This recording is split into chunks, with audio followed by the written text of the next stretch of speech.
เอาขอเงินแน่ สิไปซ้าย เอาไปเฮ็ดงาน งานอีหยังวันเสาร์อาทิตย์ก็สิไปทำงานซะบ่สิ ไอ้นายสั่งก็ต้องไปตัวเจ้าจะสุขีเหนียวขี่ที่หลายขอเงินแต่ละเทื่อ มื้อไหนก็มาขอตาเงินนี่แล้วสิเอาหลายปานใดล่ะมื้อนี่ เฮ้ยให้เท่าใดก็เอาเท่านั้นแล้ว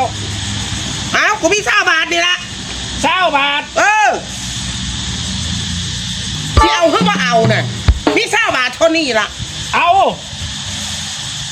อุ้ยขอเงินกับแจ็คมันยากมันเดี๋ยวนี้อย่าสูมาจมหลายเด้องานกว่านี่ข่อยกับป๋ามาแล้วเด้เมียซื่อๆนี่ ฟาดโธ่คันเว้าแล้วมาขึ้นเสียงใส่กูปามาเป็นร้อยกูยังบ่ปากเลยสิมึงปาเมียมานำคน2 คนนั่นกูยังบ่นิ่งสำหรับมึงเด้อคนคือกูนั่นบ่ได้สยบและซ้ำผัวนี่น่ะมามึงคู่ผิดคนเหรอเด้อไปไกลๆกูเด้อ